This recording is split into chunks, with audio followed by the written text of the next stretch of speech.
Oi gente, tudo bom com vocês? Aqui é a Carla do DNA Literário e hoje vim trazer pra vocês a resenha e falar um pouquinho do filme também de Jurassic Park.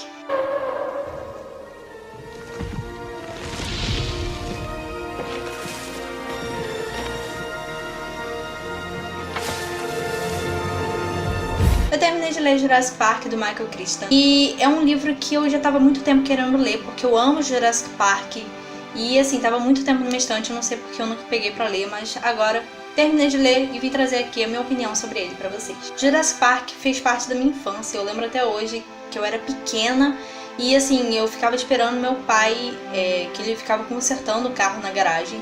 E eu ficava assistindo Jurassic Park enquanto eu esperava ele pra dormir. Então é uma cena que eu não sei por que motivo ficou gravada na minha memória e Jurassic Park meio que faz parte da minha história. Então eu tinha bastante expectativa com esse livro e realmente ele é ótimo, mas eu ainda acho que eu prefiro o filme, apesar das duas obras serem maravilhosas. Para ter uma experiência completa, talvez seja legal experimentar aí das duas mídias. E se alguém não conhece a história de Jurassic Park, eu já vi gente que não conhece Star Wars, nunca viu Chaves, então nunca se sabe, né? Essa aqui é a história de um milionário que adora dinossauros e resolveu fazer a clonagem deles através de manipulação genética. E quando ele consegue criar um dinossauro vivo, ele cria também um parque de atração turística. Porque pra que ter um dinossauro, criar um dinossauro, se não for pra entreter as pessoas e ganhar dinheiro, não é mesmo? Só que a natureza não é algo previsível e controlável, como avisou o Ian Malcolm, que é um matemático adepto à teoria do caos, que estava lá no parque. E assim, ele avisou, né? Então chega um ponto da história que começa tudo a dar errado e o Parque dos Dinossauros começa a virar o Parque dos Pesadelos. No livro tem muitos detalhes científicos e filosóficos, com diálogos incríveis, aprofundados, né, sobre as críticas que o autor quis passar de biotecnologia, ética, o avanço da ciência. Então é muito mais aprofundado nesse sentido do que o filme. E gente, essa edição aqui da editorial, ela está maravilhosa, né? Essa capa preta aqui, com a borda aqui em vermelho, e tem algumas ilustrações aqui muito legais. Gente, olha isso. Tá muito maravilhosa essa edição. Tudo com detalhezinhos maravilhosos. Tem umas partes aqui que são com tabelas, né, mostrando a sala de controle, o que aparece lá. Então tem essas tabelinhas aqui como se a gente estivesse lá na sala de controle junto com os personagens. Eu achei super legal, super bem trabalhado. E eu achei uma atenção muito legal da editora Aleph. Os capítulos são curtinhos e a história vem numa crescente. Então cada vez mais coisas acontecendo, vai ficando mais tenso. Você não consegue simplesmente parar de ler. O que eu achei interessante nesse livro é que o parque é como se fosse o protagonista da história. E os personagens ali são apenas elementos que o autor encontrou para dar uma dinâmica aí na história. Só que isso tem um lado bom e o lado ruim, né? O lado ruim é que os personagens eles ficam meio superficiais, então você não acaba se aprofundando muito na história dos personagens. Alguns ficam até meio desnecessários. E assim, apesar de ter sentido algumas mortes de alguns personagens, eu acho que as vítimas de toda essa história aí são os dinossauros, né? Que eles não pediram pra estar ali, não pediram pra nascer, né? Eles estão num ambiente que não é deles, não é culpa deles eles estarem ali. Eles estão apenas seguindo o instinto deles, agindo como qualquer animal faria. E assim, eles estão num ambiente que não é para ser deles, não é a época que eles viveram, então é um ambiente completamente... Apesar de eles terem criado toda uma ambientação, né, com plantas e não sei o que, tentando criar uma atmosfera que fosse parecida com o período Jurássico, não é igual. Então assim, eles estão aqui, não era pra eles estarem, né? Enfim, e eu acho bem parecido com Frankenstein nesse sentido, que Frankenstein ele foi criado ali e foi rejeitado, e assim, ele não pediu pra estar ali, por isso que ele começou a fazer tantas atrocidades.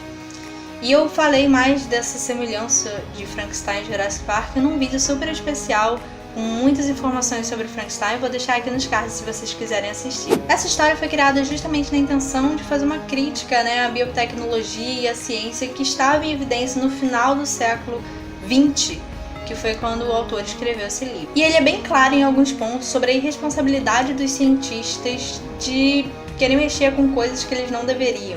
Eu até marquei uma passagem de um diálogo do Ian Malcolm, que é sobre isso. Eu vou ler aqui para vocês. Os cientistas estão, na realidade, preocupados com realizações.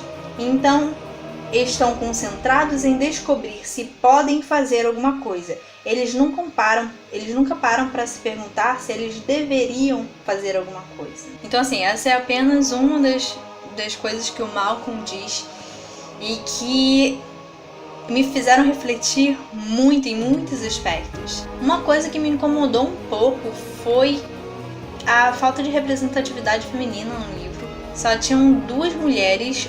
Uma era a Alex, que é uma criança insuportável. Gente, que garota chata.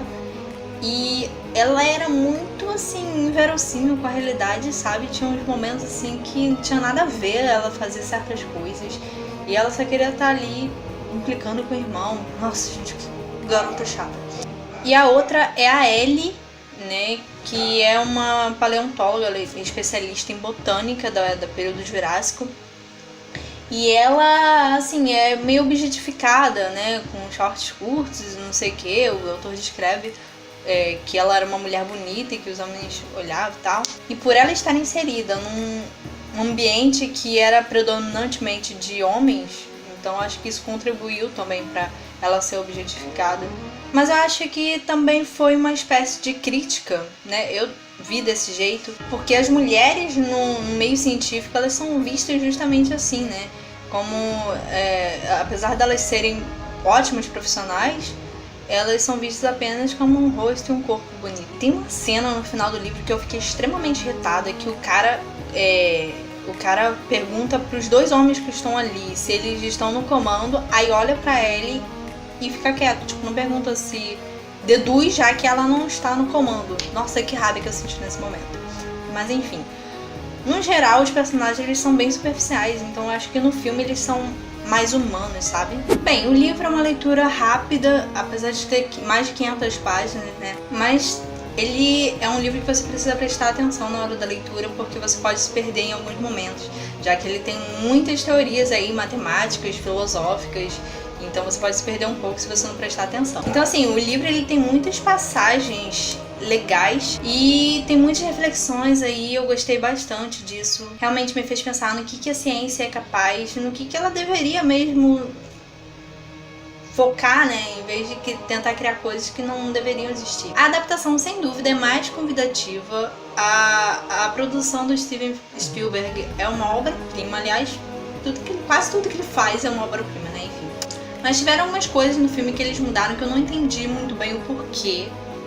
Que, primeiramente, a Alex do livro é a mais nova e o Tim, que é o irmão dela, é o mais velho. No filme, isso muda, a Alex é a mais velha. E eu até que gostei disso, porque a Alex não ficou tão chata quanto ela é no livro. Gente, sério, ela é insuportável no livro. No filme, ela é útil, ela é mais, assim, legal, né? O livro, ele também tem umas cenas muito mais violentas e sanguinárias, assim, do que o filme. E isso eu até posso compreender, porque... Outra coisa, a Ellie e o Alan são um casal no filme, e isso não acontece no livro. Mas é porque é produção hollywoodiana, né? Tem que ter um casal aí, um romance, alguma coisa pra apimentar as coisas. Não importa se tem dinossauro no meio, não. Tem que ter um romance pra coisa funcionar.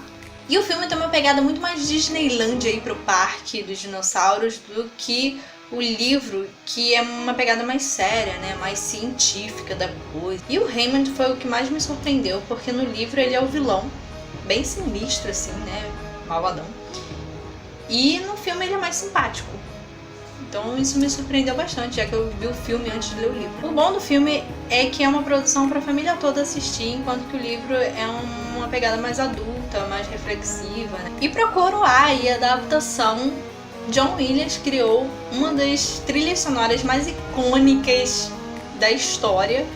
E assim, foi perfeita pra saga, eu me arrepio toda vez que eu ouço. Bom, eu acredito que ambas as produções, tanto o livro quanto o filme, são válidas serem conhecidas, porque são abordagens diferentes, então são experiências diferentes. Eu quero também muito ler a continuação, que é O Mundo Perdido, já lançada também pela editora Aleph. E tem a adaptação dirigida também pelo Steven Spielberg, que que eu gosto bastante, então quero muito comprar pra ler. E é isso, gente. Jurassic Park fez parte da minha vida, fez parte da minha infância. É um filme que eu gosto muito, toda a saga, inclusive Jurassic World. E foi muito bom que eles trouxeram Jurassic World, que eu pude assistir no cinema. Então, assim, é uma fase nova que eu tô adorando. E pude agora conhecer um pouco da versão do Michael Crichton, do livro. E gostei bastante. Então eu espero que vocês tenham gostado do vídeo. Deixa o seu like aí, se inscreve no canal se você ainda não é inscrito. E até o próximo vídeo. Tchau!